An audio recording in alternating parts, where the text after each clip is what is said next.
People are calling the 2024 draft class the worst of all time. Today, we're going to break down the top 5 players that have the best chances at winning the 2024 Rookie of the Year award. Let's hop straight into it. First, we're going to start off with Zach Edey. Zach Edey was drafted 9th overall in the 2024 NBA draft to the Memphis Grizzlies, who previously went 27 and 55. With the 9th pick in the 2024 NBA draft, the Memphis Grizzlies select Zach Edey from Toronto and Purdue University.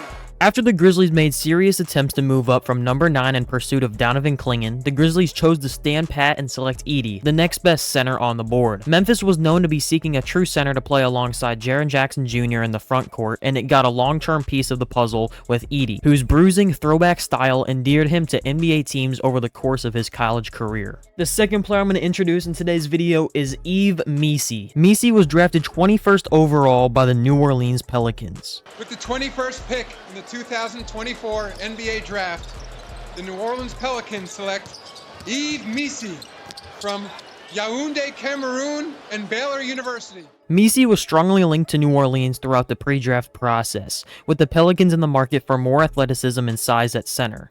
While he likely won't contribute big minutes this season, meaning the Pelicans will still need to add a veteran to help, Missi is a late-blooming prospect who won teams over throughout his surprise one-and-done season and during the workout circuit. I'm also going to introduce Jalen Wells, Zach Edey's current teammate, who was drafted in the second round of the 2024 draft, actually picked 39 overall.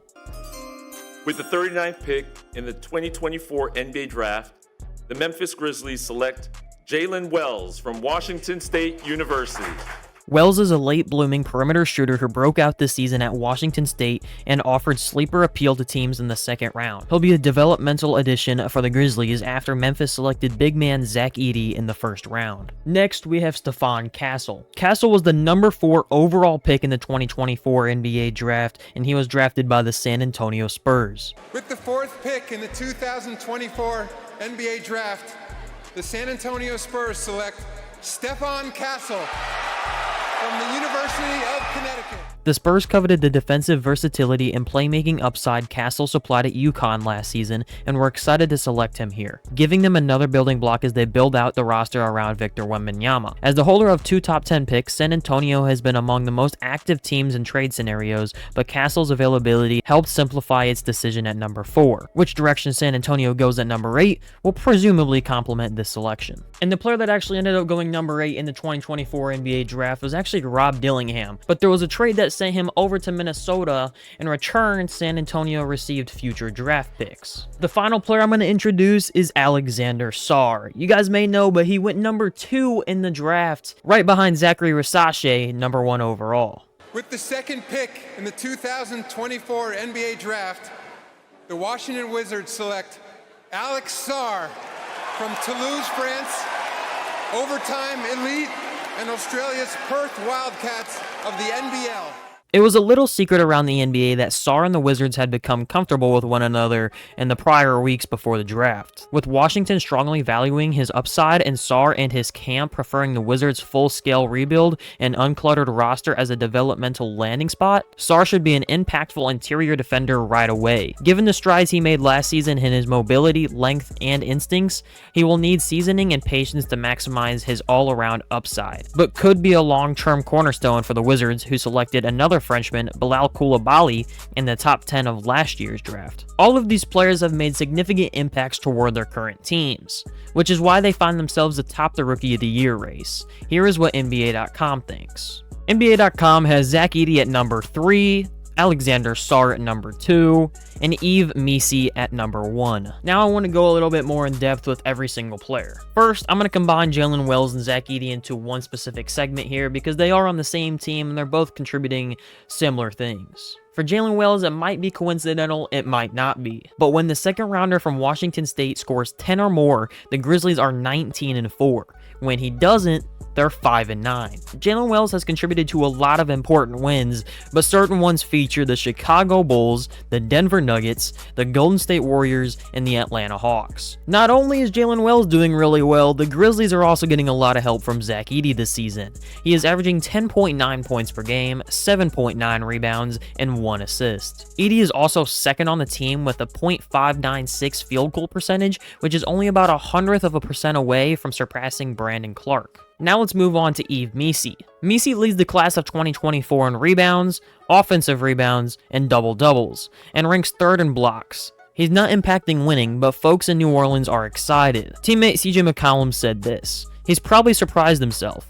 From the first day he got here to now has been night and day." Missi may lead the 2024 class, but he also leads his team in these statistical categories, such as offensive rebounds and total rebounds. His rebounding has actually been so outstanding that he finds himself at number 3 in the NBA when it comes to offensive rebounds per game. And as I said, even though he has been performing extremely well, the Pelicans haven't been able to win games, which may affect Missi's Rookie of the Year chances in the long run. Let's go back to Washington. Early assessments from Summer League noted Sarr's mobility and defense, but also his shooting struggles. Well, the 7-footer shot 46.1% from the floor and 45.5% on three-pointers in December.